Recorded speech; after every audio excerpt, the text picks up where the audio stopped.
রব্বুল আলামিন সারাদিন ভর রোজাকে মুখে নিয়ে আল্লাহ কত সুন্দর সুন্দর খাবার সামনে নিয়ে ইফতারের পূর্ব মুহূর্তে তোমার মহান হুকুমের অপেক্ষায় বসে আছি রে মালিক।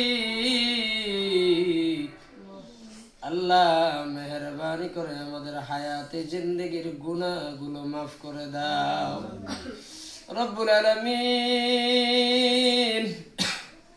তোমার হাবিব বলেছে যে এই মানুষগুলো রমজান পাইল নিজের গুনাহ মাফ করাইতে পারলো না, আসমানের নিচে জমিনের উপরে এর মতো হতভাগা দুনিয়ায় আর কেউ নাই। রব্বুল আলামিন ওই হতভাগাদের কাতারে আমাদেরকে দাঁড় করায় না।